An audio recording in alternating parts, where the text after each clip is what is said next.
On today's episode of the Unveil podcast, Brace, Harris and I are reunited. But it's more complicated than that, as it always would be from Unveil. So we take today's podcast as an opportunity to share with you how to have difficult conversations, how to make difficult decisions, and how to work as a partnership, whether professionally or personally, to navigate through getting to where everyone needs to be. I share very deeply about what I've been moving through. We share some really big updates from the Unveil team in terms of location, dates, times, all of that kind of thing. I talk about the process that I went through this last 10 days just trying to listen to the universe and how to hear those signals and what to do when you hear the call. It's a great episode. We loved recording it. We loved being back together. We hope you enjoy. Hello everyone, welcome. We are so excited to have you here. My name is Brace Harris. And my name is Victoria Fenton. And we are Unveil. And we are Back together again. Oh my goodness. There is so much to say on today's podcast, but we will start with hi, Brace. Hi Victoria. How are you? Welcome home. I know. Isn't it wonderful? It is so wonderful to be here and to be here when I don't have to leave. Mm-hmm. And actually flying through immigration, which I did in we touched down and I was out of LAX in half an hour. Well, yeah, that I was kind of, my mind bended it a little Just bit. Yes. And it's like, you're here on an ET visa? I'm like, yes I am. Mm-hmm. Anything to declare? Absolutely not. And again, congratulations, you put in so much hard work to get to that point. Yeah. And now, I mean, it's really limitless what you're able to do here. Yeah, Correct. we get to reap the rewards of a lot of investment, and yeah, let's not be sugarcoating it. It's financial investment, it's emotional investment, it's spending a lot of hours trying to worry about things, and eventually, granted my US visa, I'm here, I can stay. Effectively, they say for 2 years, but it's actually valid for 5 years, at which point I can renew it and renew it and renew it. Love it. And it's based on our business, so it's based on us running Unveil together. Yes. Which is awesome. Yes. So yeah. Yes. So that being said, there are some other things that have kind of come in within the last few days, which is kind of going to, or prompted what we wanted to talk about today. Mm-hmm. Would you like to sure. elaborate? Yes, ma'am. So what we're basically going to talk about today is we're going to open the doorway into having a window on our conversations and how we make difficult decisions together that are both for the good of each of us individually, but also for Unveil as a company, and therefore everyone that comes into our orbit, from our academy to our coaches to our clients, one-to-one clients, and the kind of, and how to do that in such a way that you're having difficult conversations is such an art. And we commonly say this to one another, and I say it to other people. It's like we are really good at having difficult conversations. Yes. And so just to give people the run up and to explain a few things, because people who follow me on Instagram sort of sent me some panicky DMs yesterday when I put on certain news updates. So we will do a few news updates, and then we'll talk about how we got to that stage. So the big news is that whilst I am home, home is still a bit mutable. Yes. And as of Monday, so we're recording this on Friday, it's Friday the 13th. We're recording this on Friday the 13th. On Monday the 16th, so as you guys are listening to this, if you listen to this when it comes out, I will be heading to Austin, Texas. And I'm going to be staying there for at least a couple of months. I will then be back because we have work to do and there's some important events that we can also announce today. So I'm going to be back for a couple of months then, with a view to most likely being based in Austin full-time rather than LA. And obviously, Brace and I are partners in this. We are co-founders, we do this together.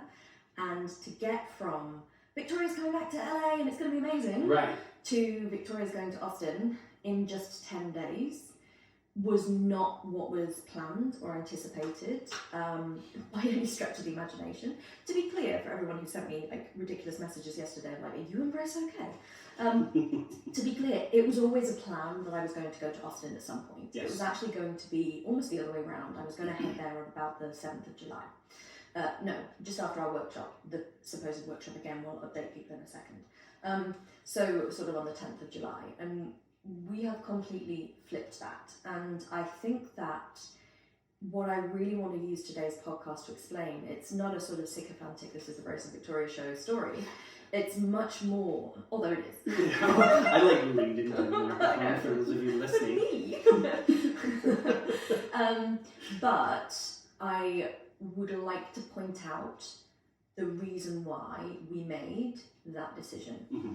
And I love that you said we. Yeah. We made that decision together, which is great and is such an integral part of that. Go ahead. It please. is, absolutely. And it's and I think to say that we got to the point where we were making the decision. It's like, I want to use this podcast to explain to people what listening to Signs from the Universe actually looks like. Mm-hmm. And the questions that, and I'm not going to take credit for this, but the questions that I was asked by my own coach to try and help me unpick and navigate the quote unquote problem that I was facing. And all of this happened yesterday. And then by yesterday evening, as people know if they've followed me at all, I do things very damn quickly. Just getting to America in the first place and leaving South Africa all that time ago was like an instant decision, because when it's right, it's right. And I think of anything, this little period in LA has been a very good example of this is not right. This has not been working for very many reasons. And I listened. And I did then go into a whole space of, oh my goodness, I'm letting Bruce down, I'm letting his wife down, I'm letting everyone down. And then we talked about it, and we worked out that, if you're not going to listen to this whole podcast, the sum total of this is that what's right for you is right for everybody involved. Mm-hmm. We want to delineate that process. But before we do, I want Bryce to make his very special announcement. That is another huge reason why I am going to be back in LA. During the month of August. What's happening, Bryce? Yes, so my wife and I are having a baby. Yes, we are having a little girl. She does not still have a name. Yeah, he was telling me the truth yesterday, guys. She does definitely not have a name yet. But we are very, very, very excited about that, and we've kind of held off announcing or anything, because it's been a long road, many ups and downs, and not knowings and tears and joy, like you name an emotion, we've been through it and probably felt it. But we took our time, and we told some of our close friends and family, and now we are ready to announce it to the world. And she'll be here in August, so supposedly. No, she will. Okay. She'll definitely be here in August. Yes. Yeah, she's not going to be early. Like, she's not allowed to be early. No, I'm not going to do that. Right. Your wife has to hold on. Got it. I'm coming. Got it. So yes, and I, as Bryce said, I have known since the beginning, and been so excited for the both of them, and been part of this journey in the background, sort of supporting and cheerleading. But it's a beautiful event to be happening, because it really puts into perspective what's important in the world. And because so much of the work that we do is dealing with adults who had terrible parenting, or even good parenting, but just had trauma as a result of it. There is a lot of delight that comes when you have the opportunity to become a parent yourself, and to bring in the people that matter, and to have a real community and a family, a bigger family than just the nucleus of you three, and have your bigger, broader family around you, and that's really important. Very, very much so. So thank you. So we're very excited. We are very excited. Yeah, and I have only bought a few presents thus far. Yeah. There will be more. Yeah, her first little stuffed animal. A little Shetland pony. Yeah. Yes. My role basically in Grace and his wife's life is just to bring lots of England back whenever I come. England and Scotland. Yes. So yes, baby has her own little Shetland pony already. She does. And did you bring her back any Harris tweed? No, I didn't, Okay. because Harris tweed is really itchy. That's right. I thought about it, and instead I got you your cap and The a scarf, and the purse, and Yes, little flask. Whiskey flask to Scottish people. But I was like, I can't get a baby girl in Harris tweed because it will scratch the life out of her. So she's just going to have an evolution. Yeah, she'll have time. She has time to... And trust me, I'll be buying her first bottle of Scottish whiskey when she's old enough. Excellent. 21. I don't know. In Scotland, what is the... 18. Okay. Yeah. I was like, I don't know. Do we go with the motherland's rules? Yeah. Well, I mean, and as Grace was saying yesterday when we were driving around, it's like, I will be the person that she can come to talk about all the things that she won't talk to you guys about. So exactly. It's really lovely to be this close to someone and to be a big part of a new life. Yay! It's a beautiful thing. Yeah, so that's a huge reason why I'm going to be back in August to celebrate my birthday and then the birthday of a new little baby human. Yes. An Unveil baby. Right. It's our first little Unveil baby mascot. Okay. I think your wife might have something to say about that. It's like, we'll not put her into work until she's at least, I don't know, 4. Yes, yes. And then we'll use her to emotionally manipulate people. Yes. Just give me the big eyes, babe. Big eyes. Okay. Now. Yeah, embraces your Instagram strategy. Which is really a nice segue into everything that we have been moving through. So we have had many difficult conversations in the last few months. Yes. It has been a deeply challenging time for both of us with my separation from being here with if anybody has any idea of working asynchronously, so as in different time zones, it is really difficult when you're trying to collaborate intensively. It's not so difficult when you're a bigger company, but it is difficult when you're making joint decisions, and particularly for me, yes, I'm the CEO and the leader and the visionary or whatever, but I have really wanted Brace to be a big part of everything and every element. And it has been almost impossible in the last few months to keep up with all of that. And it's led to some really challenging kind of crossroads where we've been like, what are we going to do here? How are we going to move forward? And the kind of this latest decision, it's been really clear to us both for a long time that we both have a community down in Austin. We both know a lot of people there. It is kind of the LA Exodus location, and coaching mecca. Everyone heads there. I have joked a long time, like, I'm not going to do it because it's a cliche.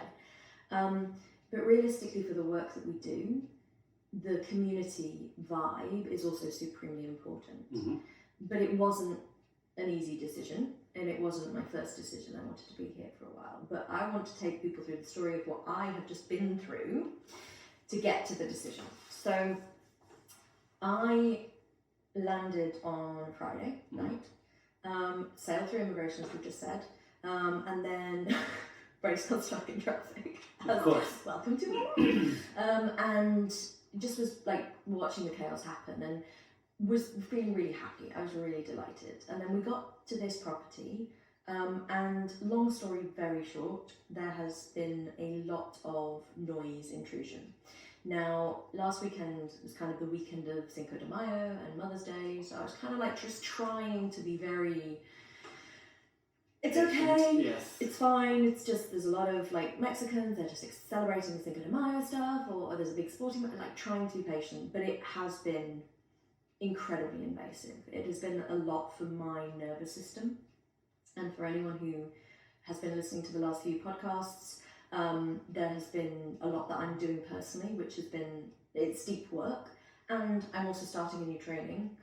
So there's a lot that's going on that's really important for me, and it became very clear very quickly that this wasn't going to be the peaceful place that I needed.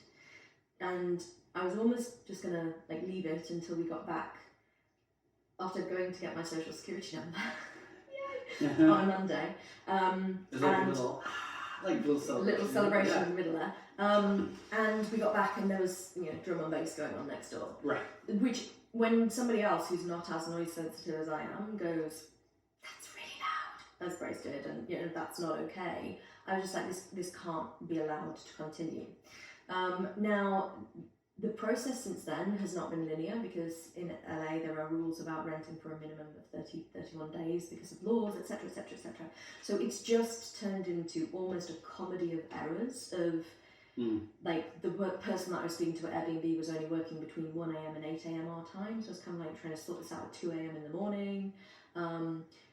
The host has been incredibly decent and said, absolutely, if you're not happy, you're allowed to leave, it's absolutely fine. She's actually 10 hours ahead of where we are, so she's doing everything not the right time zone either. And Airbnb have just been very challenging and very difficult. It's still unresolved.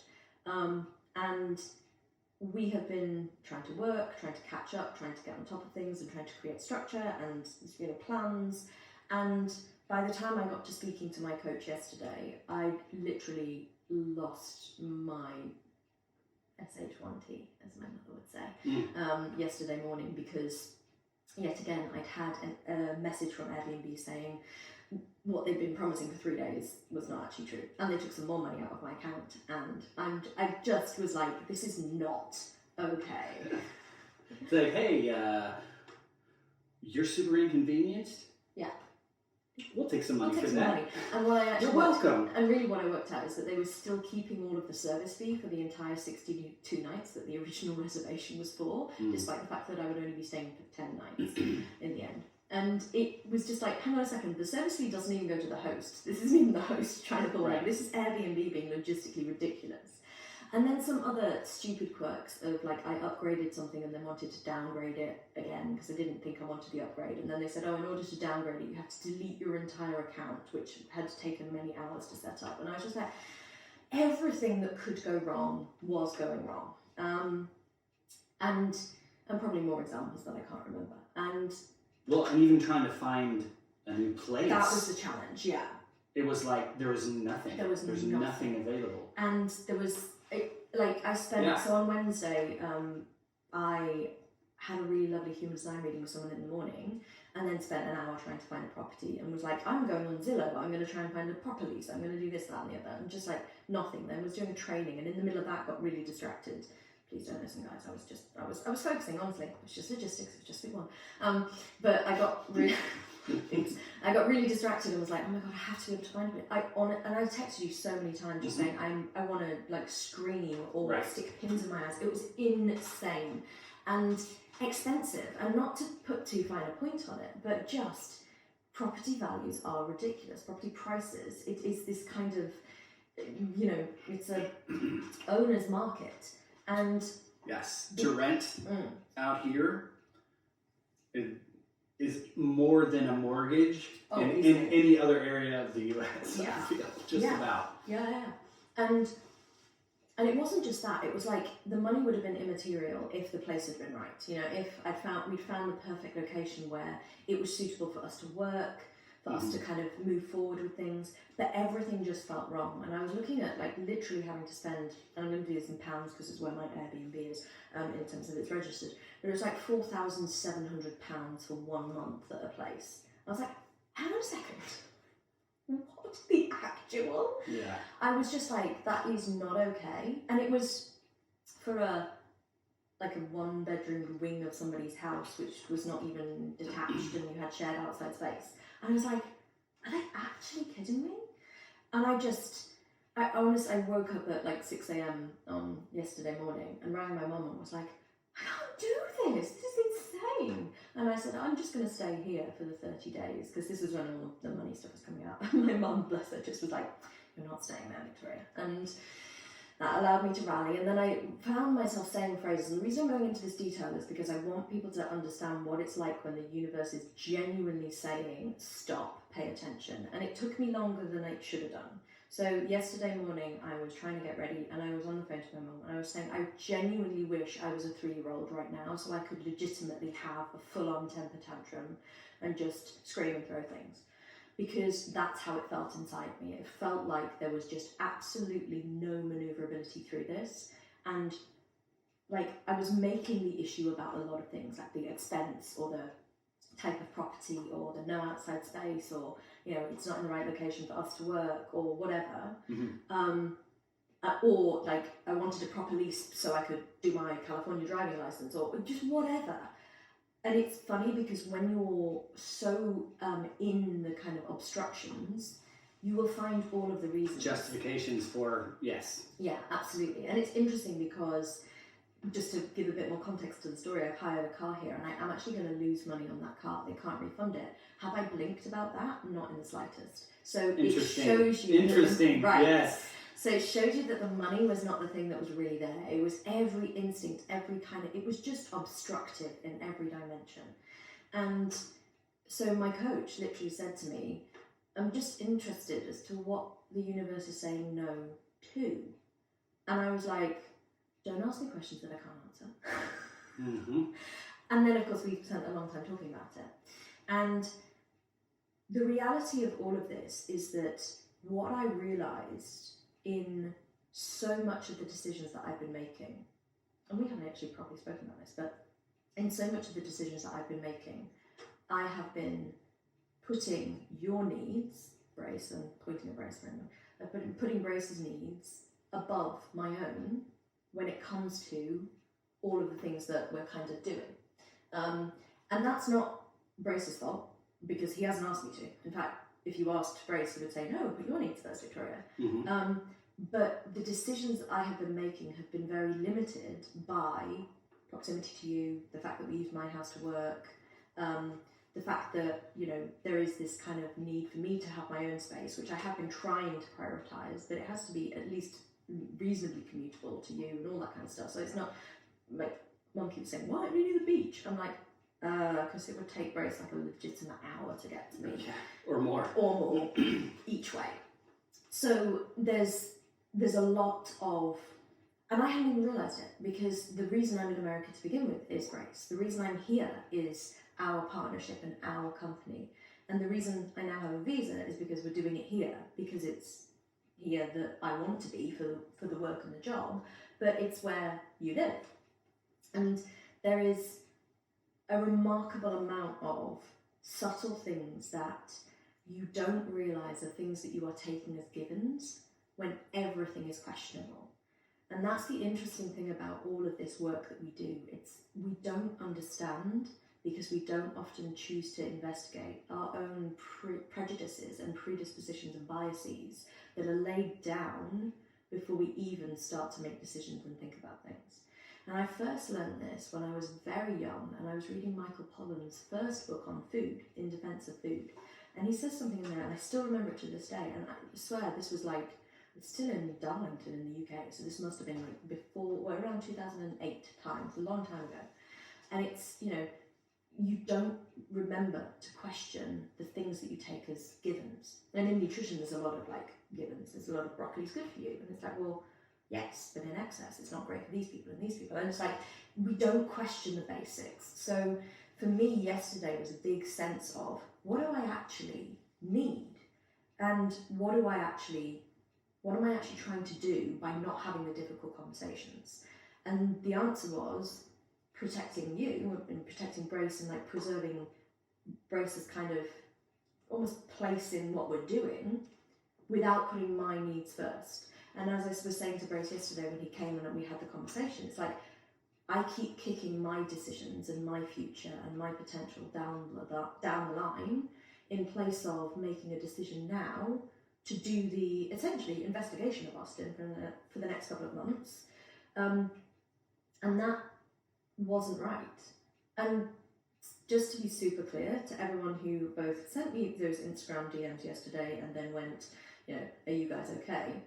Brace's response to Victoria basically having a paragraph or 7 of like angst and explanation, where I completely forgot to tell Brace all of the detail about what happened in the morning. So I was just kind of giving him the punchline without telling him the story, was, okay, it wasn't anything else, was it? No.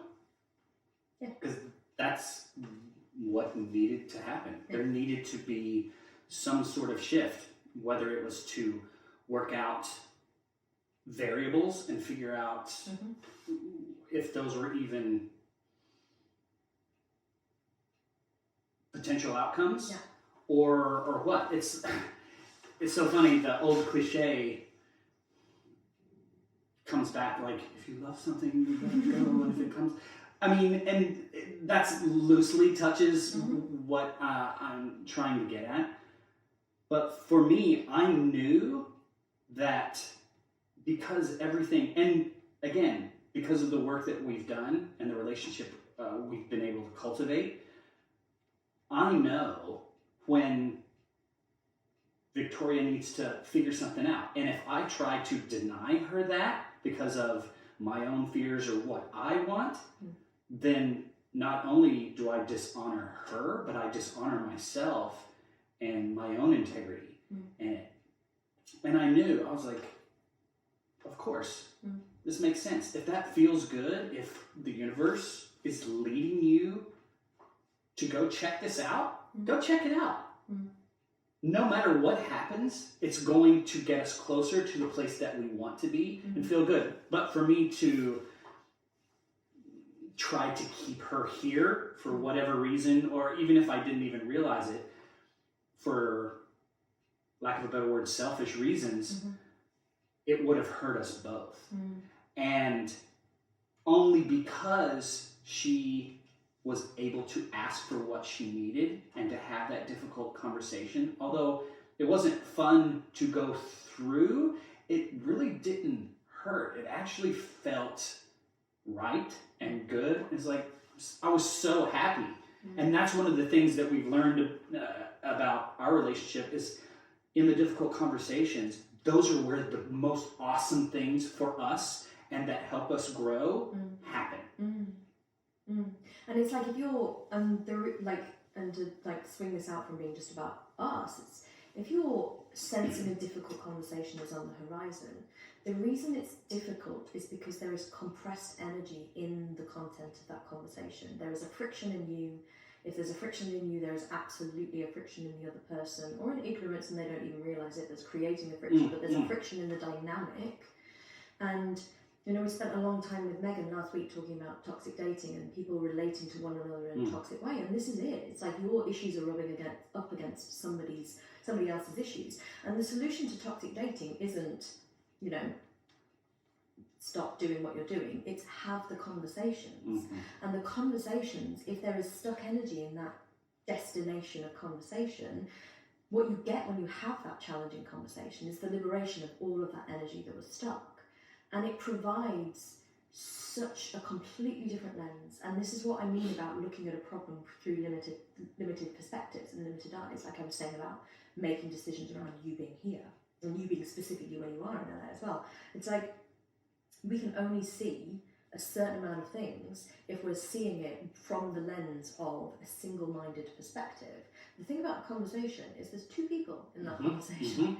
So I yesterday went from, 2 hours with my own coach to having basically 20 minutes on the phone to my mum where I was literally in shock and just standing there going, and then you showed up and I had to have the conversation with you because everyone knows probably by now I do not have a poker face, so we could not have done we couldn't have done like an hour of like chat and then I'd gone, okay, here's this bomb that I want to drop on you, Rose. So and you sat down and we had to have the conversation. And the beautiful thing about it, it actually wasn't that big of a bomb. It was like, okay, this is something else that we get to move through together, and which is great. And the great thing was that because of what Brace is doing for us in the company at this moment in time, he is like building the kind of marketing strategy, the lead generation, all that kind of stuff, which is essential as we go forward as a business. And you'd kind of been in your own headspace thinking of our network in Austin, thinking of networking, thinking of how to network in. So almost when I said it to Brace, it was like, I was thinking myself this morning how like we're not accessing that. Which is, it was like, wow. Yeah, and it was so goinky-dinky. Right, and it isn't, and I don't want to make this out to be an easy decision because I got really upset yesterday. I got even more upset last night because we like hanging out with one another. We have been waiting to hang out with one another for months. Right, we've literally been planning on it. Yeah. And that plan and expectation had kind of been off the back of, oh, this is so difficult, and now it's going to be so much easier. And then there was a very powerful message that, hey, this other thing needs to happen before that. Yeah. And what that gives us the opportunity to do is not approach it the same way we did when you were in the UK. It allows us to be even more efficient and more better for each other as not only business partners, but friends, and like, it's huge. Yeah. It's domino. Yes. And it's a lot easier, just to be really clear, Austin is a 2-hour time difference. It's not 8 hours. Right. And so it's a lot easier to manage from a working together perspective. But there's a huge amount of complexity that comes when you're setting up a business. There's a lot of roles and responsibilities that need to be delineated, and these can all be challenging conversations. It can all be difficult, particularly when I'm in the picture. That's not what I expected. Right, exactly. You're so funny. Well, I'm just like, I have really high standards.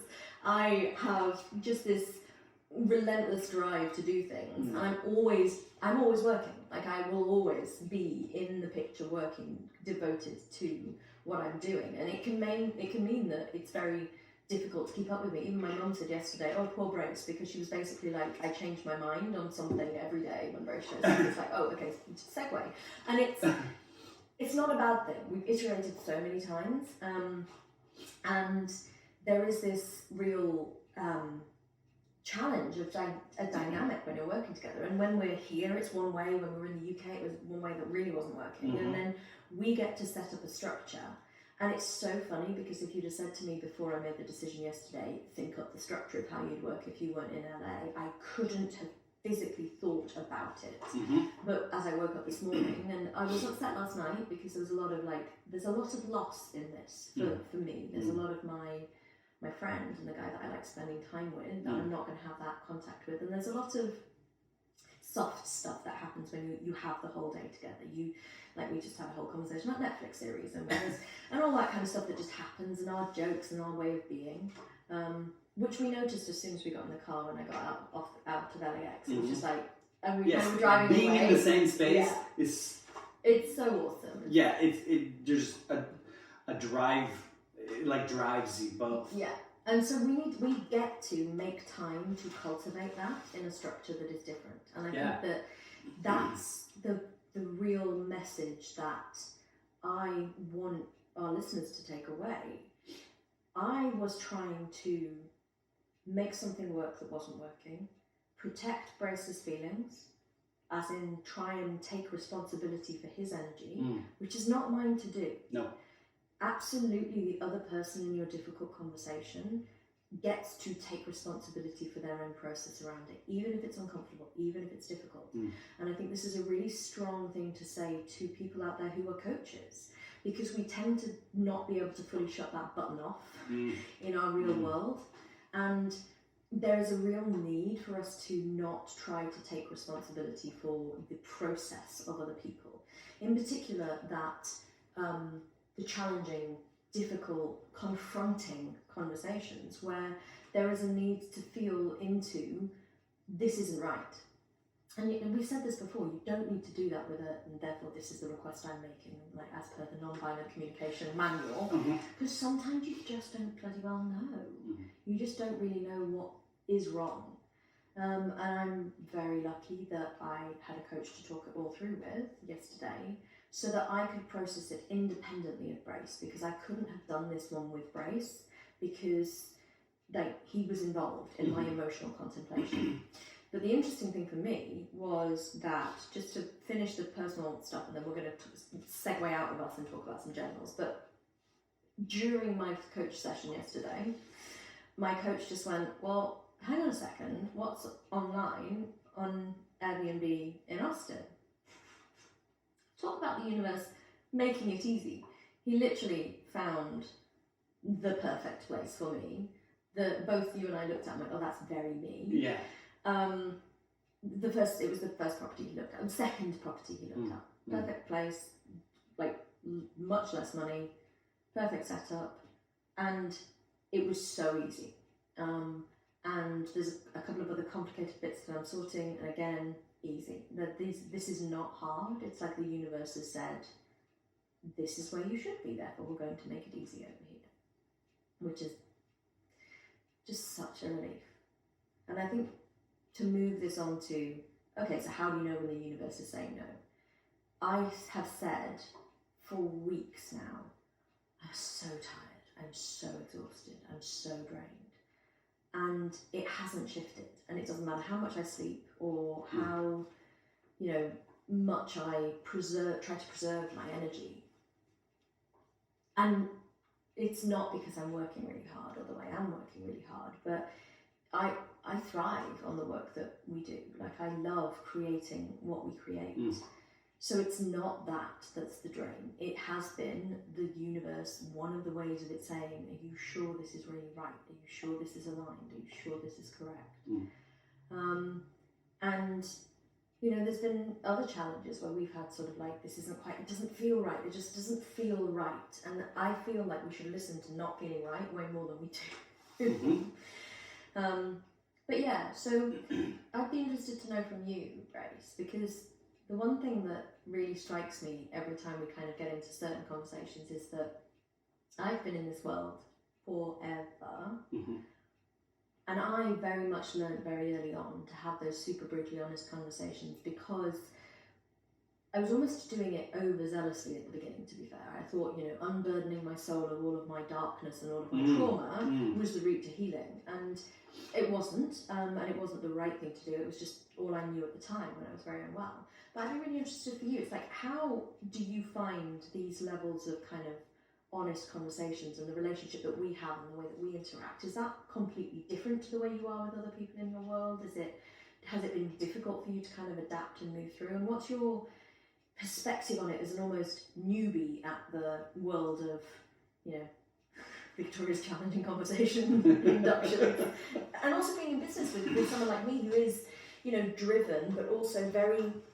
And when I say I've got high standards, I am super specific about everything that happens within Unveil because it matters. Right.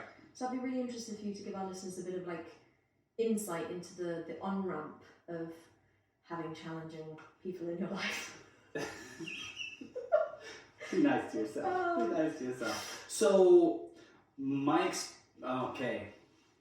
because I've had a couple of different experiences with this, honoring myself.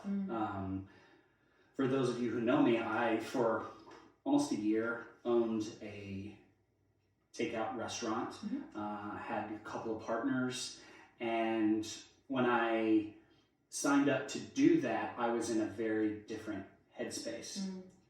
And there was a lot of work that went in to myself over that year, and then there came a point where things weren't working, and there needed to be a conversation. And I approached it in the best way that I could at the time, and I was met with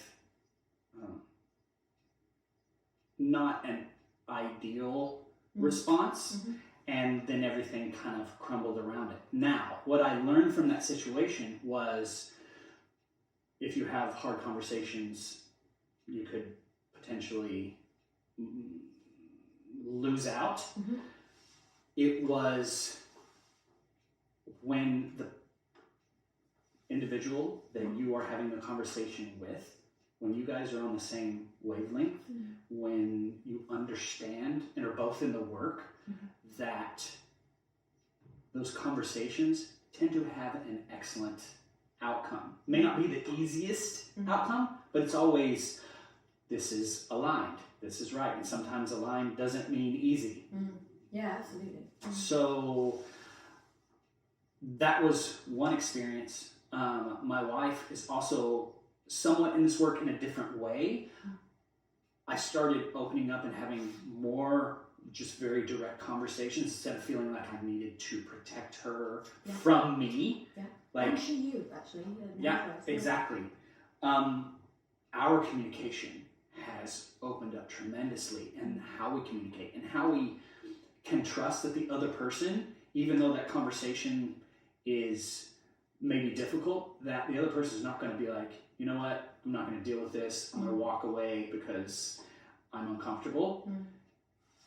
A lot of the time, we don't necessarily get that, I think, as human beings, because let's be honest, there's not a whole ton of the world that's in this work. But what I found with the job conversation was that I am better because I spoke directly about what I needed, tried to find a compromise, and it didn't work out. I can't worry. This goes back to you can't be responsible for how somebody else processes. I wasn't upset really with the other individuals, and that was the first time in my life that I was like, I did me. I didn't worry about the consequences, whether they were good or bad. The consequences got to be what they were, and I didn't blame them. But I honored myself, and in honoring myself, you get to move forward. Like you said, there's like a clearing of energy, and you get to move forward, and then other great things come in and replace that space that you freed up. You actually give yourself the opportunity to receive by having these difficult conversations. Although after that conversation, it may not be the most pleasant outcome. Again, it still gets to be something that's wonderful. And the more that I have those experiences, the more evidence that my nervous system has that this is the correct way to do things. Regardless of the outcome of the conversation, the outcome of everything at the end of the day is always in my favor. And sometimes it's not even how I expected or even knew to think, is that even an option for an outcome? And for those of you in human design, this is something I've learned from Victoria. Part of my build is always coming back to the table. Like I always come back to the table. We can do this. There is a solution to make everybody happy. And a lot of the times that's a compromise. Victoria and I continue to come back to the table. My wife and I continue to come back to the table. And it's always great. And so when you came to me, I was like, not what I expected, but it almost felt, it felt right. Like there was not really even it wasn't a surprise. And there wasn't a question. And you was like, oh yeah, that completely makes sense. And I had my own evidence for myself that Victoria didn't even know about. And I was like, you know what? Actually, you being in Austin will be a big help. We're going to figure out a lot more things. I feel like because we had that conversation, it only reinforced the fact that having those, no matter how if they feel icky, still have your best interest. And it's so fascinating as well because our way of conversing in this it has changed over the course of our relationship drastically. It's like we've always had those difficult conversations because neither of us are very good at hiding anything from one another. So it's obvious the moment one of us walks in the room, if there is a space that day. And it has been from the start. And the first times we got into difficulties was in particular in the first 3 months when I was here last year. And we almost had moments where you did walk away. Not the reason Brace was walking away is because we were in my house. So like if one of us was going to leave, it had to be him. But every time you stopped, and there was a lot of mutual triggers happening, mutual wounding and shadows being shown. And a lot of my, I really can't trust you then. And a lot of your anger and I'm not good enough then and all that kind of stuff, which just plays perfectly into the same Yes, And there was a huge conversation that we had where you crossed a line and we resolved that, same vice versa. And we resolved that from the perspective of that felt really unsafe for me to be around. And the beauty of having a friendship like ours is for me, as someone who has experienced a lot of unsafety, particularly within male relationships within my life, it takes a lot for me to say, okay, you're welcome back at my table, even though you've made me unsafe in this particular element. And that takes work on my part to be okay to take a deep breath and go, okay, so was I really unsafe, or was it just a slightly triggery situation? But it takes this specific other who can see, oh shit, I was really unsafe in that conversation, or it's really like that was not the right energy to bring, and to apologize. And we've apologized to each other multiple times about stuff, and it's not that we always get the difficult conversations right, although like I can't even remember the last time we had a problem conversation where it was like we got heightened. It was very much the first few months when we were here, when a lot of those like kinks were ironed out. But it's really important to express that this, just because this conversation has ended positively and we're both okay, and Bryce is fully supportive of me going over to Austin and I'm going to be back with baby and all that stuff, if it had gone another way and Bryce had felt really hurt and challenged and abandoned, fill in any one of the blank names, it would still have been the right thing for me to do, to put my needs on the table. Yes, because my reaction was not her responsibility.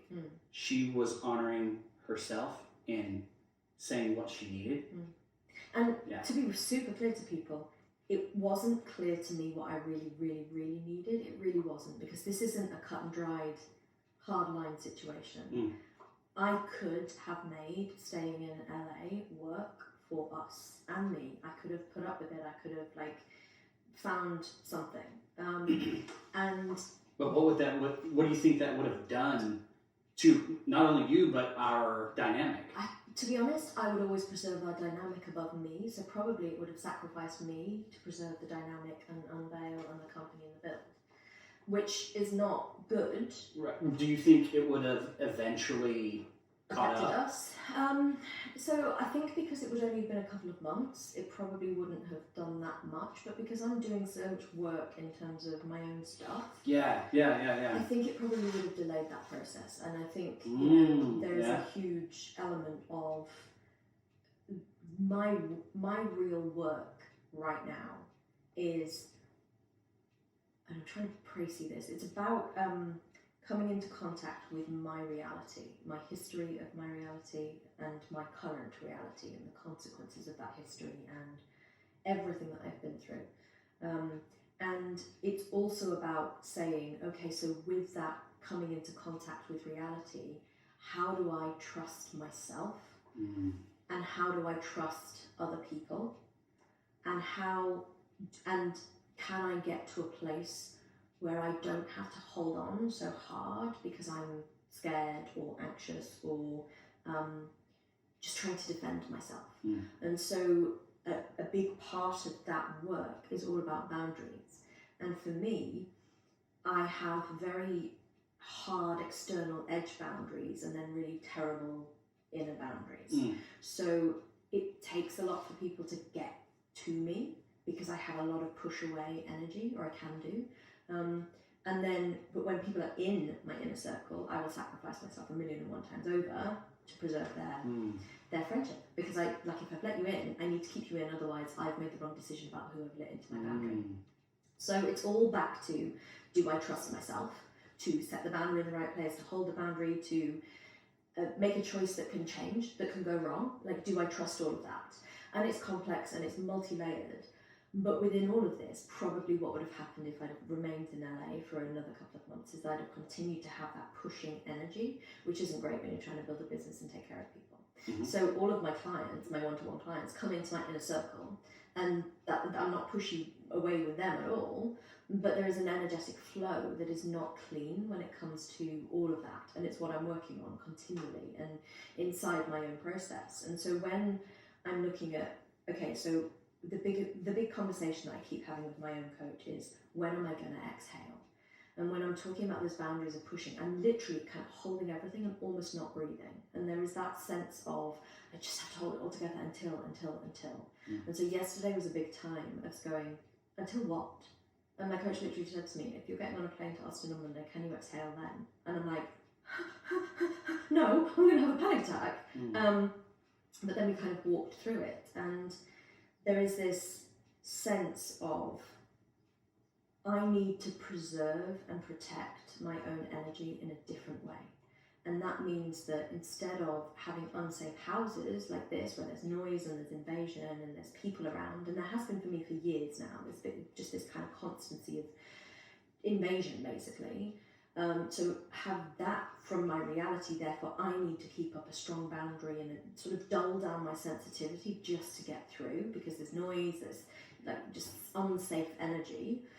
How about we flip it? And how about we say, okay, the house is detached, there's no noise bleed, it is really safe, you feel comfortable, you've got a separate office to work in, it's modern, it just feels, it's so easy that you can relax so that you don't have to keep up the boundaries yourself. And that's what's important for me right now. And so when we're looking at just the property selection, where I'm going in Austin is exactly that. It is a spacious place where I can actually exhale. And for me, that's valuable because it means I don't need to hold my own boundaries, like that forced pushingness for another couple of months, which means that I can just allow some flow for myself to happen. And that is that more than, oh, I'm going to Austin, or oh, I'm doing this, or like, where am I going to be in my race, is way more important. It absolutely, and I think that's one of the things that I know is necessary. And so absolutely you deserve that, because it's not about me. Oh yeah, and the thing is that you've witnessed, and everyone watching has witnessed, like, we do this stuff in my house, YouTube people, so you've seen 1,000,001 backgrounds. That's because I've been in 1,000,001 places. Yeah. And you've watched me change in all of those places, and I don't acknowledge it because it's difficult to acknowledge, but I am so sensitive to my environment. I literally osmose some of the characteristics of the environment. So when I'm in LA, I eat like Mexican food more often than I would anywhere else because it's everywhere. So you just kind of do that. But there is also that energy of, I've been in not my house, not my space, not my exhale, expand place, and I haven't had music around me. And I'm also very private with my music. I don't share it very much. That may be something that changes, but I wouldn't be comfortable here, knowing how paper thin the walls are, just putting on my backing tracks and blaring my, I don't know, Whitney Houston, because I just wouldn't feel comfortable, which means that my outlet and my nourishment and my safety isn't here. And so I had a brief window when I got to my dad's house in England recently, and that first day I got there, it was like, oh, I can breathe. I feel like I've got a whole house, I've got things spread around and all that kind of stuff. And it was great. And it was temporary. It always was going to be temporary. It isn't really my house. I lived out with a suitcase because I basically didn't want to unpack because I only had 10 days there. So it's just been a lot. And for me to get to feel that I have spaciousness and space around me and can get to places, and also there's a community. I mean, to be specific, my coach actually lives in Austin, so there will be an opportunity for me to get some in-person physiological support, which for me, given the fact that so much of my history and my challenges have been physical, it will be a totally different ballgame. And that, for me, will allow me to descend into real safety in my body so that the control is from within here, and not from, oh my God, I just need to keep everything safe by balancing all this stuff and spinning all the plates. So that's a big kind of personal insight, but I hope in going through all of that, it shows people the multifaceted reality of being human and the fact that you get to prioritize what you actually need. And I'm potentially privileged in the fact that I can just jet off to another state and find the property that doesn't exist in this one. But I work for that privilege. Like, it's not like I work to get the money to be able to afford it, but I prioritize that above and beyond anything else that I do. I don't go out every weekend and spend a ton of money doing X, Y, Z. I don't go on holidays. I don't, do anything that's negligent or difficult, because I know that my priority is being able to have the flexibility to do what I know I need to do for my body, for my clients, for you, But doing it for you is doing it for me. And that's the key. It's like, it's better for Brace if I am safe. Not if I am safe because he's around the corner, because that isn't safety, that's dependency.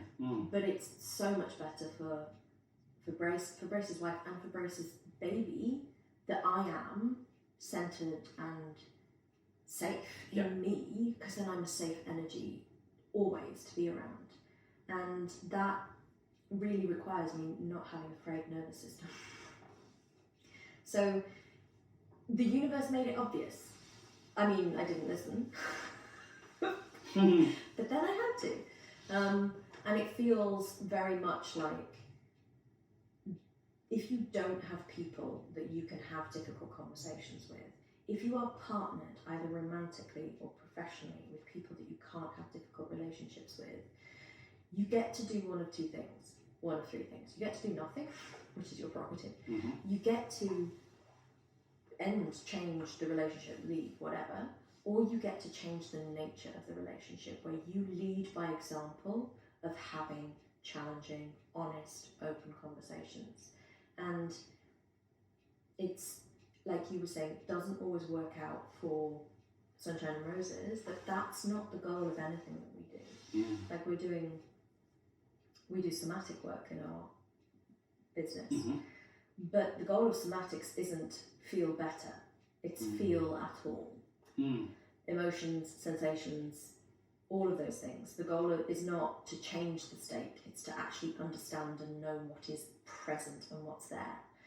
And the miracle of that is that if you go into a situation trying to change it, you are using 5% of your total being to try and influence the end result. If you go into that situation going, okay, what's here? What is the message? What is it saying? And therefore, where does it want to flow to? You have an entirely different landscape, and you're using your entire being, your soma, to influence your own future and your trajectory. Exactly. And again, and I can't iterate this enough, no matter what the outcome is, whether it's smooth or messy, it's going to be in your favor if you're honoring yourself. Yeah, and the sort of adage that what is good for you is good for everyone around you. The thing that I struggle with in some of these coaching worlds is that these are phrases that people say, but what they don't honour, and what I'm passionate about and what we talk about relentlessly, is the infrastructure underneath the truth of that statement. Because when you are holding, and we say this in one of the early modules of our course, when you are holding something that is inauthentic, you are literally altering the flow of energy particles through your system, and you are skewing it in a way that is false, and it doesn't represent your truth. So that is consequential to every single human being that's around you. It actually has an impact. If you clear the way of that inauthenticity and you express from a place of truth, and yes, we can get into conversations about how technically that should be done and the politeness of it and the way it's all done from holding the responsibility yourself, but if you can clear that trajectory so that the energy that then flows from you is authentic and present, that has a direct impact on the aura and the energy field, and therefore the being of the person around you, even if they're triggered, even if they go into reactive patterns, even if they feel like you are being personal and you are wounding them. Obviously, if you do it from a you are this and you are that and you're basically annoying me, so I'm F off, not clear, not healthy, not in integrity. But if you're doing it from a this isn't working, this isn't right for me, I need to go in this direction, that's just honest. And that can only clear the way through you. What it then does for the next person is kind of all in them. It's not in you anymore. So when we're looking at having difficult conversations, making decisions that are for you, entirely for you. Now, I'm single, so my decisions are all about me, technically. I'm very aware that people have different scenarios and are sitting there going, oh, well, I've got this responsibility and these children and this whatever. And it's like, I know that if you are, let's say, a parent or a devoted partner, and you have a feeling of this, you, within that feeling already, is considered your partner and your children. It's not a feeling that is separate and you're just wanting to go in this direction over here. It takes into account the whole nature of your reality, because it has to. So it still is beneficial for the whole unit if you're feeling like, we need to do this, I need to make this change. Because if you can become a better self and a better human within any unit that you're a part of, you give better energy back to that unit, irrespective of how that unit is made up. Yeah, you get to add ultra premium fuel to everything. Yeah. One of the experiences that I've had in doing this work, again, to use the example of my communication with my wife, I initially initiated those types of conversations, and then her nervous system picked up on it, knew that she could also have those conversations with me, that it was very safe to do so. And it was just like one thing feeds into another, and then that feeds into the other thing. And then all of a sudden, years of trying, and I don't know if this is coincidence or the work that she and I just had done as a couple, and that I had done as an individual and she as an individual, it almost like cleared us up where this new life could come in. Yeah. Because she never came in while we were holding stuff. It's when we started to open up and kind of blossom into a new level of relationship and marriage. That, and again, as individuals, that she came in. And for me, it was right, like we know the day that she was conceived, and it was right after I had done a lot of work, and she and I were kind of opening up and growing closer and trusting in a different, deeper way. And we've always had that, but it was just like this whole other level. It's like, oh, there's another level, right? Is when that happened. Again, I don't know if it's coincidence, but it makes sense to me that clearing out provides space for the coming in. And the other thing as well is and this comes from my background in kind of functional medicine, it's like there are many reasons why female fertility is not present. And that's all to do with how safe does that female feel to then carry a child to term. And it isn't conscious, it's so deeply biological that it is absolutely to do with how safe do I feel right now. And you know, your wife has a really challenging job where like unsafety is around her all day, every day. And that's a lot for anybody to hold, let alone someone who is just so caring, who would just like sacrifice everything she could to take care of the people that she takes care of. So there's a lot of stress already. And I think for you to start to create that safe space where you're leading by example and going, I need to have this challenging conversation, you kind of learn the world doesn't end. It was never personal. It is icky and it feels weird, but you survived icky. It's like then she starts to bring stuff, and she knows that she doesn't have to hold it all. She doesn't have to be superhuman. She doesn't have to support your emotional landscape, and she can fall apart. It's like suddenly you're both feeling safe together, and then of course safety's there. And then of course the new life is going to come into that, because it's like, yeah, we're safe now. And that's so precious, because any child conceived of safety has a massive leg up. Safety and love, kind of like, she's going to be fine. I mean, she's going to have your genetics. I was going to say, pump the brakes there. Because like, she's not here yet. Yeah. Oh my God. She's got several hurdles with the Harris DNA to get over. I'm like, all these freckles, and it's like the poor thing. She's going to be lathered in sunscreen. Well, not with her mother. I was going to say, she's going to look more like a mother. Like, this has to happen. That's what I told Letty. I was like, babe, I pray that she pulls in a lot of your characteristics. Please. Oh dear. Please. Well, your wife is stunning, so Thank you. She gets to please take after Letty. I love you, Brace, but like I know who we know your skill set. Yeah. This is what we're going to miss when we're all together so much. I can do it just as much as throwing you under the bus on Zoom.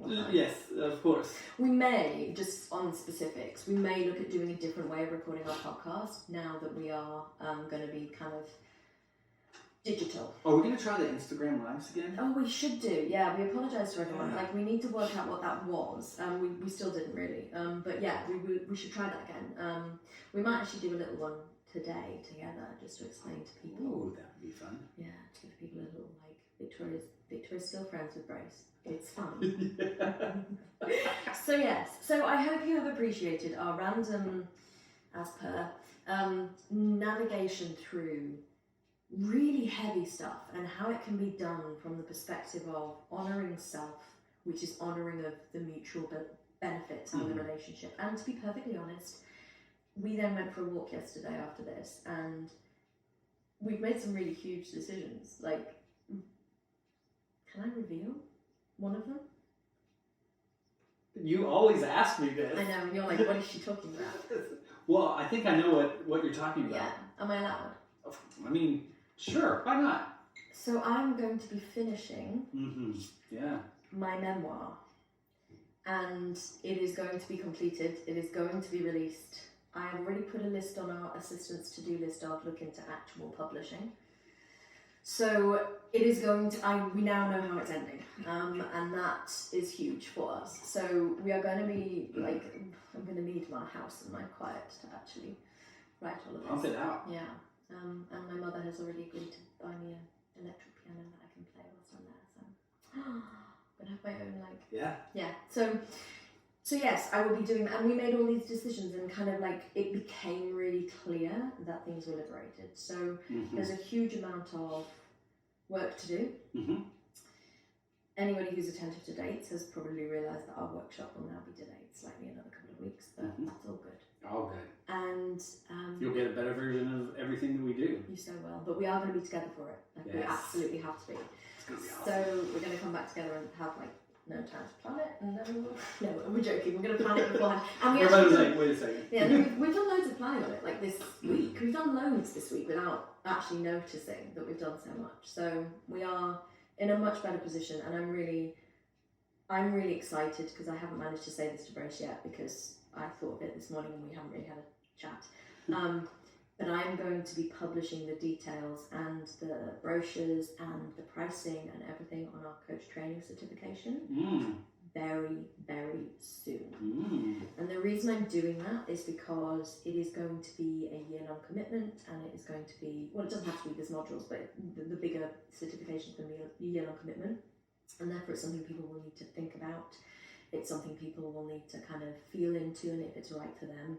And there may be a lot of questions and clarity that need to be given, particularly as it's the first year that it'll be happening. So my thinking is the sooner I get information out there about it, and all of the modules will be detailed, you will know exactly what you will learn, exactly what the required commitment is, no vagueness, you'll know your hourly commitment, you'll know everything about how to be qualified as an Unveil Master Coach ahead of committing, and all of the multiple tracks that you can do through the coaching certification. And the sooner it's out there, the sooner people can start to feel into whether it's for them. So that will be in the next couple of months. We'll be announcing it, and it will be launching either November or December. I haven't quite decided. There you go. You're hearing it for the first time with me.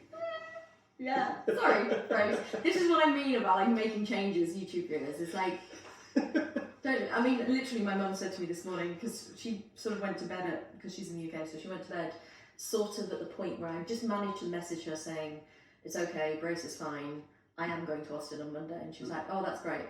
And then in the space of like her, she said, I only went to sleep for a couple of hours. How have you guys done so much already? And I'm like, yeah, welcome to Victoria's world. Love it. So yes, if you're interested in coach training certification, there is a registration page that I can't remember the URL of, so I'll put it in the show notes so people have it. So you can register interest for the online healing retreat, Transformational healing retreat. That's being launched end of July as was already announced. The registration for the workshop is unveilenterprises.com/workshop. Although the date's wrong on there, so just register and then we'll update you.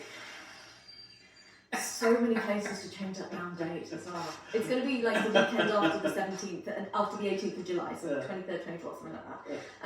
And then I will put in the show notes links to register for the online transformational healing retreat and the coaching certification. Those are just put me on the right mailing list so I know when things are actually official.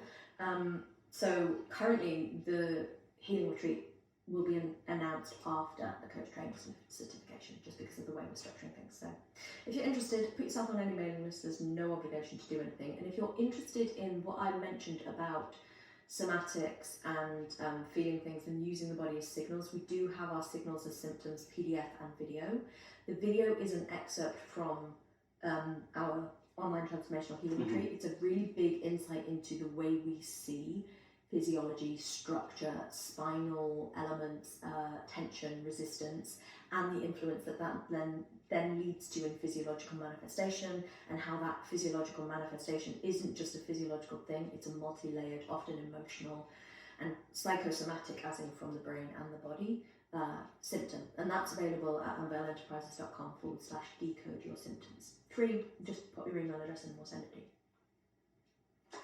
Done. I know, have I done all? Oh, and email us on podcast@unveilenterprises.com if you want to be a guest. So we are now going to be doing guests sort of semi-regularly, and I have quite a few lined up with no scheduling because of all the scheduling chaos that's just happened. And there may also be the opportunity, if you are in Austin, for me to come and interview you on our podcast, just me and them, just interviews. Anyone globally will do the triptych that we did with Megan, because we had some really lovely reviews and so many people were like, oh my god, Megan's so cool, which she is. So we are taking guests, and if you'd like to be a guest, if you have anything to share with the world, it doesn't have to be just coaching, it can be anything that you feel is valuable to the human race. Podcast@unveilenterprises.com. Superstar. All right. Beautiful. Well, everyone, we hope that you enjoyed podcast today, that it was insightful for you, that you will start thinking about putting yourself first, what you need, and how that, when done with authenticity and honesty and truth, can really not help you avoid a tough conversation, but create a beautiful environment for prosperity for yourself and for those around you, because you are also doing it for them. But for now, my name is Harris. And my name is Victoria Fenton. And we are Unveil.